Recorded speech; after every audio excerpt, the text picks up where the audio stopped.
All right, looks like we're live and we are all set on Facebook, so that's good.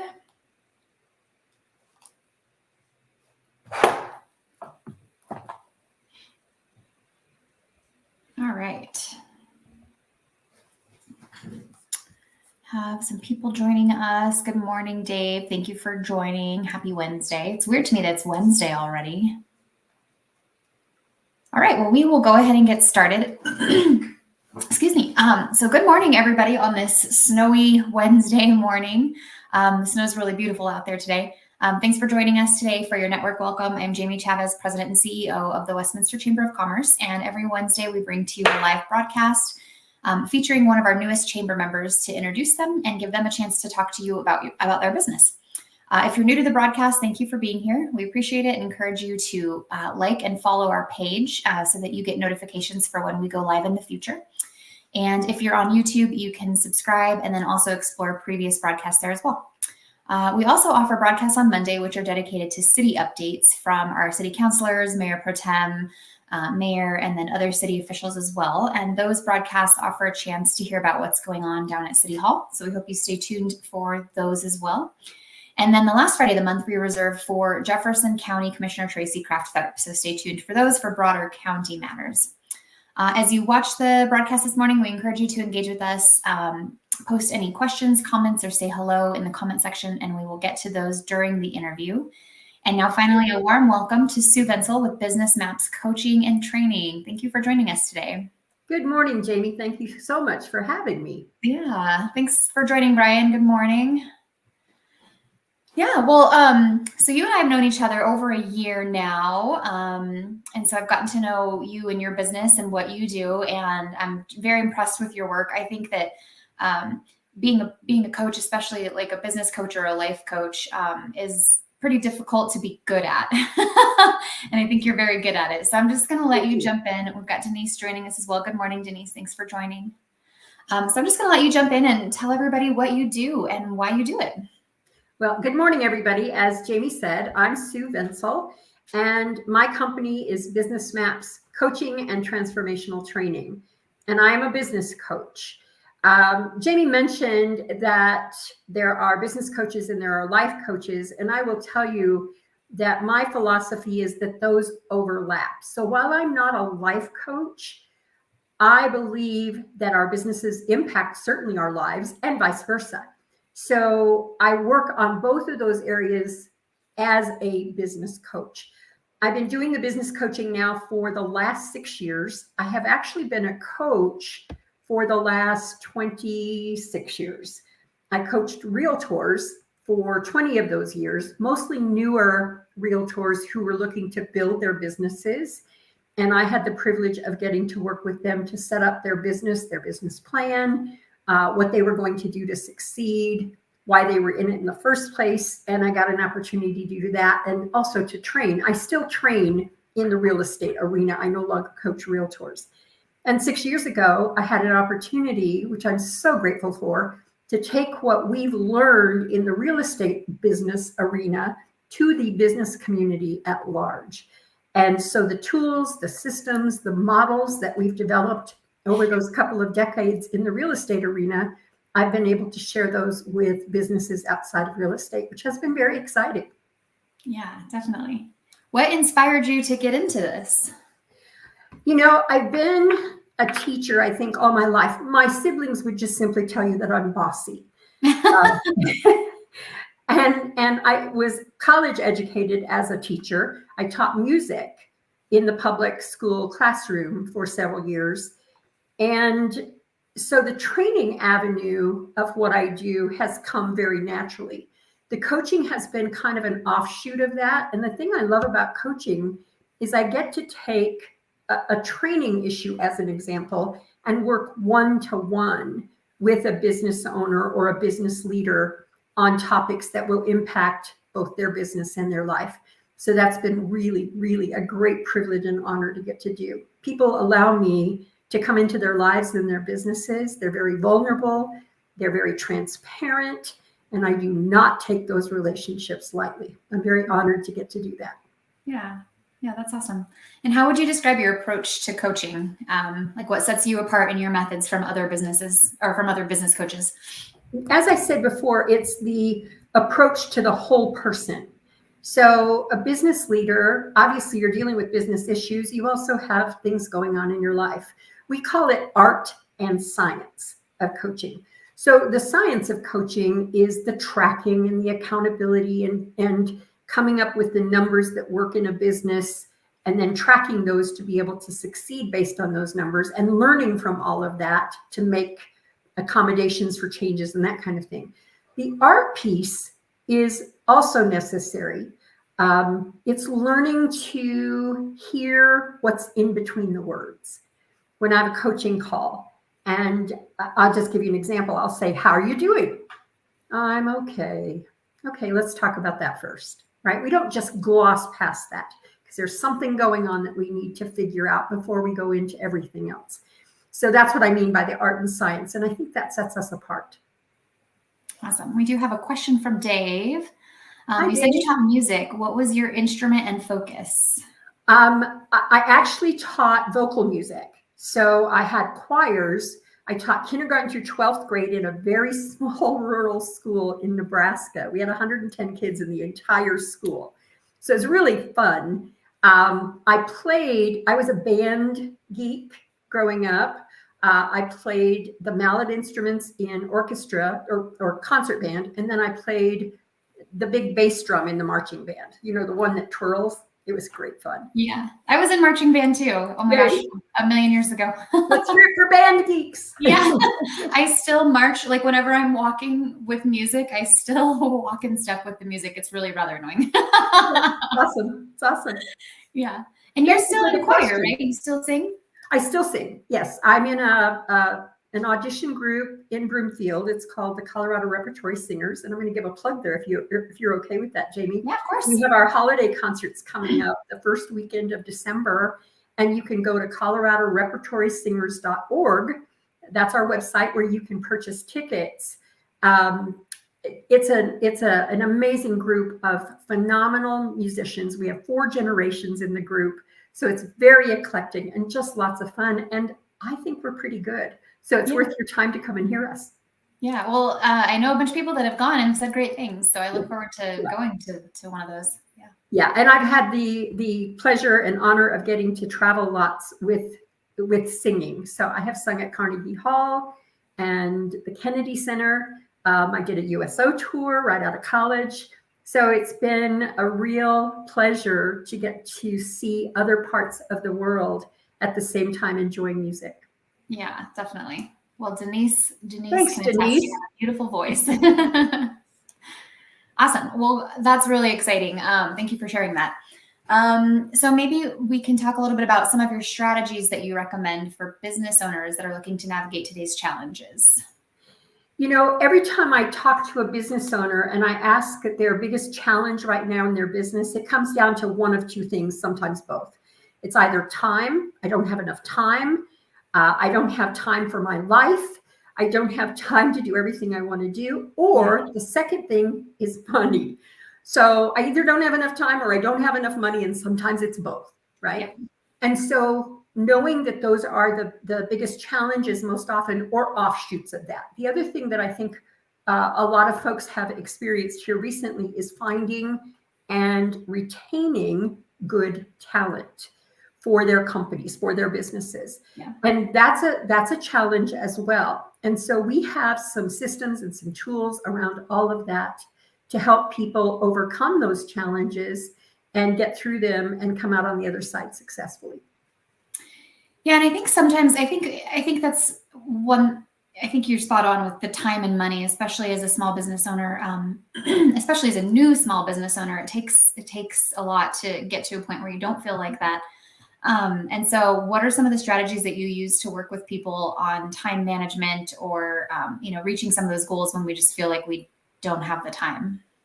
First of all, I generally will sit down with a new business owner client and figure out what are they doing in their schedule on a weekly basis. So I ask them to document every 15 minutes for their entire week.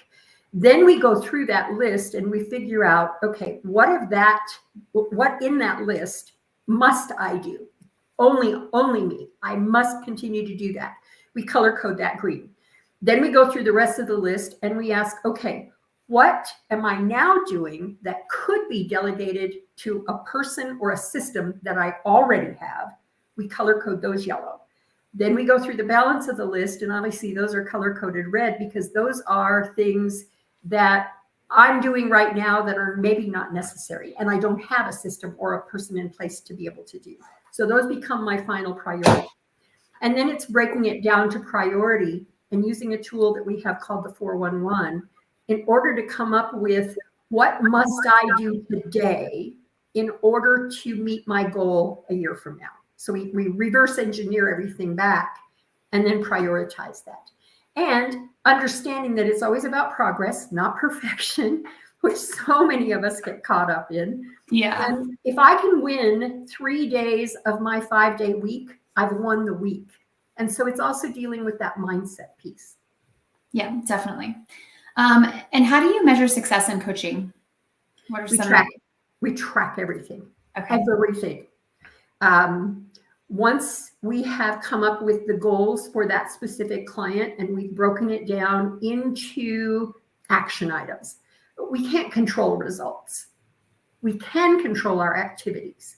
So what activities must I accomplish today in order to make sure that I'm on track for my goal? And then we track that. How'd I do? So let's say that I know today I need to go to a networking event, like at the chamber, and meet 10 people and have conversations with at least 2 of those people to maybe move those relationships forward to have a one-to-one conversation with them about their business and my business. We'll track that. So if I have to have 2 of those every day or 2 of those every week, then that's on my activity list for the week. And how many networking events must I go to in order to fulfill that? So then we start to figure out their conversion rates as well. Do you find that in working with people that we're all kind of struggling with similar things, and that there should be some kind of like 101 that we all go through? or maybe the I Dream of Jeannie, the Tabitha in Bewitched, if anybody remembers that, where she twiddled her nose and everything was okay. Yeah, right. We all feel like we're alone as business owners, business leaders, and we're really not. We really do not experience anything that other business owners and leaders are experiencing at the same time. So I think plugging into that, like chamber, I think the chamber is a great opportunity for those of us in business to understand that we're not alone and that we can be resources and maybe even mentors for each other. So I would ask a question of anybody listening right now: who's mentoring you or coaching you? And who are you mentoring and coaching? Because it's a two-way street. Yeah. And we all learn by teaching. We all grow. We master things by teaching.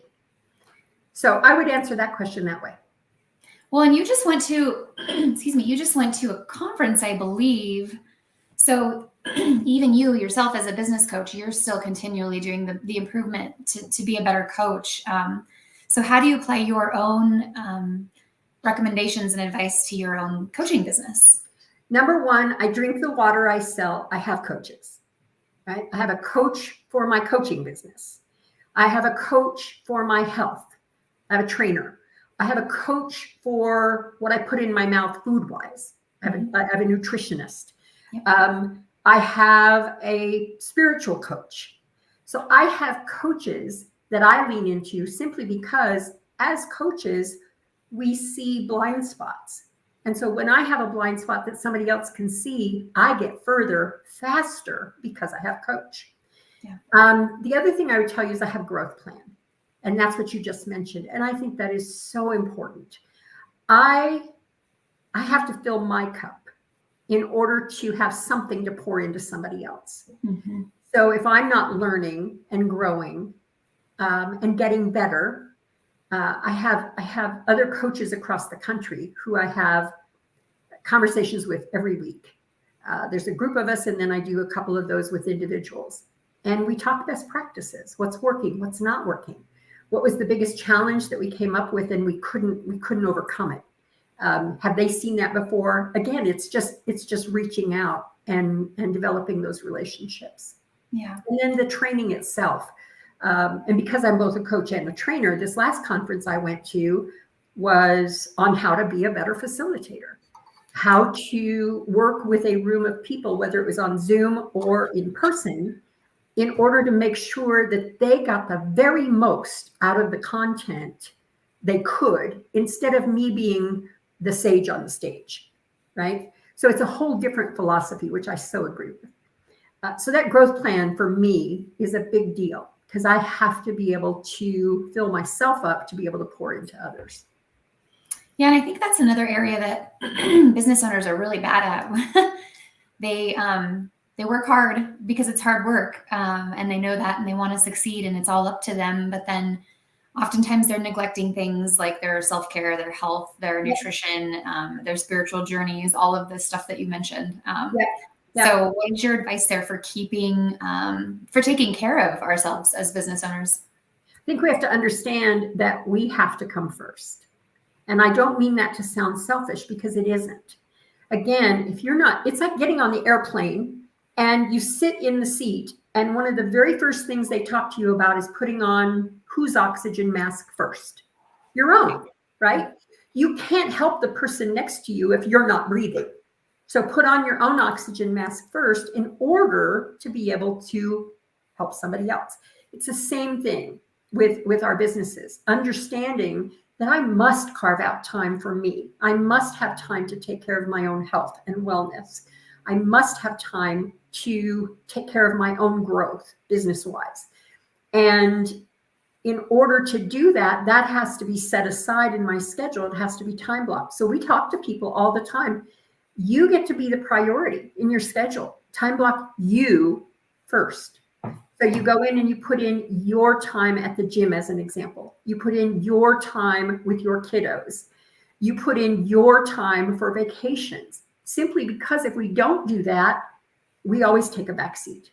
Always. And then we're overwhelmed. We're burnt out. There are all sorts of negative things that happen when we don't take care of ourselves first. Yeah, definitely. That's great advice. And understanding that that is not selfish at all. Right. Yeah, that's something that you hear. I mean, I'm pretty guilty of that myself. Yeah, we as women, and I'm not dissing guys at all, guys, but as women, we kind of grow up with this thing about we have to take care of everybody else. Yeah. And we grow up with that. We start to manifest that in our lives. And all of a sudden, like I said, we're burnt out. Right. Instead of being able to take care of us in order to pour into somebody else. You just can't pour from an empty cup. Yeah, definitely. And then going back to kind of the name of your business maps, coaching and training, you emphasize the concept of a business map. Can you explain what that is about and why it's crucial for a company's growth? We deal with everything from a starting point and an ending point. So we begin with the end in mind. What is it that you want to accomplish? So let's say I'm on a personal level, I want to go to New York City. And I'm going to jump in my car and I'm just going to drive east. Do I have a shot at getting to New York City sometime down the road? Probably. Will it take me longer and maybe be a little more frustrating? Absolutely. So knowing where I'm going to end up, knowing where I start, and then filling it in between with my map, business is the same way. What is it that I want to accomplish? Where am I at now? What's my gap? And how do I fill the gap with whatever it's going to take in order for me to meet or exceed that goal? Got it. And have you noticed any trends in business coaching or training that you think that owners should pay attention to? You know, I think what I have seen are some folks who separate their personal need from their business need. And I think it's important to keep those two things together and to have somebody on your side, whether it's a mentor, whether it's an accountability partner, or I would love as a coach, right? Whatever that person is, having that in place, again, so that you can get further faster than you could on your own. Yeah. Thank you. And if you could give one piece of advice to somebody who's just starting out, brand new, never owned a business, and they're just very excited and rearing to go, what would you tell them? What's their why? That's the first question I'm going to ask. Why are they in business? Why are they wanting to accomplish what they want to accomplish? And not just the why, but how are they connected to that as a human being? So I want to make, I'm just going to give you an example here. I want to make $250,000 this year. Great. What does that mean for you? What is that going to do for you and your family, the people most important to you? How does that break down? Because if I don't have a connection to that, it won't matter. And I'm going to recommend, this is a Simon Sinek book, Find Your Why. Two of his cohorts also wrote a book called Start With Why. Those are two great books to figure out, why am I doing what I'm doing? And then once you have that, it's getting purposeful about, what do I need to do today, this week, this month, to be on track for what I want to accomplish. And then breaking that down into activities, which I can control again, because I can't control the results, and making sure that I have somebody holding me accountable to those activities. That would be my advice, whether they're new in business or maybe even somebody who's been in business for a while and not getting where they want to go. Yeah, because you work with people that have had their business for, even 10 or more years, and are still able to help. So. Yeah, I'm not sure. I'm not telling you that I'm the right coach for everybody, because I don't believe that. However, I think everybody could benefit from a coach, if I can say it that way. Yeah. So if somebody wanted to have a conversation with me and we were to discover that I'm not the right fit for them, that's okay. I can recommend somebody who would be. So that would be my encouragement to anybody listening. If you wanted to have that conversation about having a coach, I do a complimentary 1-hour conversation. I guarantee you, if nothing else, you'll come away with some information about yourself and your business that you didn't have before. It will be valuable to you. Yeah. And then you can make a decision from there as to whether or not having a coach is the right move. Yeah. Well, I did that with you, or maybe it was a one-on-one. I think it was actually our first one-on-one that we had together. And you said something very impactful to me. You asked who the people were in my life that professionally that were really there for me, and how did I appreciate them, and how did I let them know? And I didn't really have a good, I knew all the people, there's a bunch, but I didn't have a good answer for how I let them know. And so your advice was to just tell them, just write them a card, or give them a call, or whatever the case is, just tell them. And so I did, and have been doing that since. And so I think that that for me, that was just really great advice, and something that I'll continue to do. And that just came from, a little one-on-one that we had. So thanks for sharing that. That's really important to me. One of the reasons I got into coaching and teaching, one of my core values is to be an impact. That's really important to me, to think that I've been a pebble in the pond for somebody else, that I've done something that's made a difference.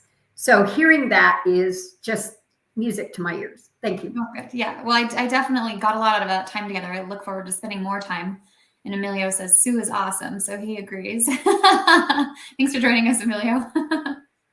And you talked a little bit about, you recommended the book Find Your Way, and then I think you've got Find Your Why. It's Find Your Why. Yes, sorry. Yep. I think you maybe have other books that you recommend to people. I do, and I just happen to have them right here to show on screen. This would be right here. This is a best-selling book on the New York Times bestseller list for, I think, 12 years or something. It's amazing. And you can tell I really literally use this. I mean, you can see where the it's been opened so many times that it's falling apart. Oh gosh. Yeah. Right. I read and reread and reread, and our systems and models and tools are based on this book. And it's all about finding the priority and doing that first. And that sounds so simple. And like most things that are simple, doesn't mean it's easy, just means it's simple. This author I love, Keith Cunningham, The Ultimate Blueprint for an Insanely Successful Business. He also wrote a book called The Road Less Stupid, which is one of my favorites. I love that title.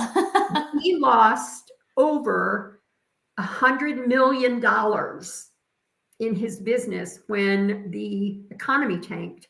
And it's all about the lessons he learned to come back and make more than that. Pretty cool. Yeah. Patrick Lencioni, great author for building a team. This one's called The 5 Dysfunctions of a Team. I love him as an author when it comes to leadership and team building. This one, John Maxwell on leadership, I think is one of the best. And this is his newest, High Road Leadership. I am actually working what we call a GPS, which stands for Goal Priority Strategy. It's like having a GPS in your car. It's again, it's a map. It's where am I starting and where am I going to and what do I want to accomplish? And I'm doing that. I'm breaking that down for this book because I found it so valuable. And then the very best coaching book I have ever read in my entire life is Coach the Person, Not the Problem. And it's all about using a coach approach to leadership versus management. We teach management. We don't teach leadership. Yeah. So it's no wonder that business owners are like, oh my gosh, what do I do next? Right? How can I fit one more thing into my day? And when you are coaching those people around you, you're empowering them to grow and build their empire within yours. It's pretty spectacular. Yeah. Well, we've talked about bringing the one thing on into our chamber book club. And so we may be doing that at some point, but yeah, those are definitely great recommendations. So I appreciate that. Absolutely. Do you have industries or particular businesses? I know you work a lot with realtors, but do you have others that you specialize in or that you just really have a good time working with? What are your favorites? You know, I don't work with realtors any longer. I haven't been in 6 years, unless they have a business outside of their real estate business that they want to be coached on. I have dealt with trades. I have dealt with professionals. I've dealt with C-suites. I will tell you, real honestly, I love working with a solopreneur, somebody who's really just, not maybe just getting started, but just getting to the point where they're looking to scale their business to the next level, where it's not just them. I love that. And I love that I've not coached leaders within companies of more than 50 people. Got it. So if somebody had a FedEx sized company and needed a coach, I might not be the best fit for that. But if you have 50 and less employees on your team, if you're looking for individual coaching, again, I'd love to have just the conversation on a complimentary level to see if it might be the right thing for you to do moving forward. That's awesome. Well, that's such a great offer. And I know that there's lots of people in the chamber that would love to take you up on that. So what is the best way for people to reach you? If they want to go to my website, which is SueVBusinessCoach.com. So SueVBusinessCoach.com.